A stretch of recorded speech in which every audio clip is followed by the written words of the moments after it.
Et ben salut tout le monde, aujourd'hui je suis au jardin des Rosiers, soit mon maraîcher préféré, Nicolas Rosier.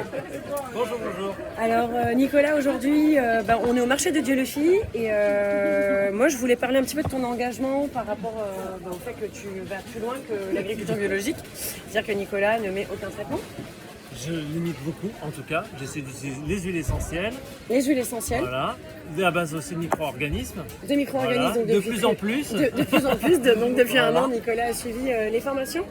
Et surtout, Nicolas est hyper engagé à régénérer le microbiote du sol. Alors, pour le coup, est-ce que ton lombricompost se passe bien? Quand est-ce que tu vas commencer? Pour le moment, ça se passe bien. Et puis, écoute, peut-être que les premiers tests pourront se faire en juin, si Allez. tout va bien. Mais ça va bien se passer, normalement.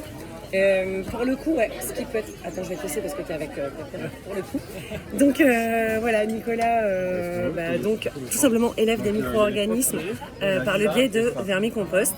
Et l'objectif, ça sera de réensemencer ces sols, surtout pour les légumes racines, et de faire des protections foliaires pour ces légumes. Alors pourquoi les protections foliaires? Je vous fais voir. Parce que tout simplement, des fois, un signe de bonne santé, on a des petites bébêtes qui vont, par exemple, bon là c'est pas grave, c'est les fans de radis, mais qui vont s'attaquer au feuillage. Bref, il y a différents types de maladies, il y a les maladies fongiques, il y a les micro-arthropodes. Et l'objectif, c'est tout simplement d'éviter de mettre du cuivre. Parce que c'est quoi les traitements autorisés en bio, justement? Tu peux nous expliquer? Faudrait-il être bien spécialisé en traitement, mais le cuivre, c'est plus dans les vignes. Le soufre. Ouais. Qu'est-ce qu'il va y avoir encore après, Salut. Après tout ce qui est huile essentielle, hein, dans tous les cas. Toi, t'es vachement plus sur l'essentiel, ouais. Voilà, en tout cas pour en prévention, bicarbonate, voilà, savon noir. Voilà, essentiellement. Après, je fais surtout de la protection à base avec physique, avec les filets. Je fais des protections anti-insectes, essentiellement. Voilà. Ok, mais après, là, je fais aussi de l'intégration, soit avec ce qu'on appelle la lutte intégrée, avec les insectes. Ouais, donc des petites guêpes parasitoïdes contre les pucerons, ou alors je mets des fleurs comme les soucis pour faire venir les auxiliaires qui vont justement après lutter contre les pucerons. super. Et voilà. Ça marche bien. Et en termes de temps, pour le coup, est-ce que tu dirais que c'est un peu chronophage par contre? Pas spécialement. Parce que quand on met les fleurs, il suffit juste de les semer, les planter, puis après c'est la nature qui fait le boulot. Hein. Voilà. Moi cet hiver, les macrolophus, donc les auxiliaires des pucerons, ont logé, ont hiberné tout seuls dans les fleurs et elles sont arrivés après, elles sont attaqués les pucerons par elles-mêmes. D'accord, très bien.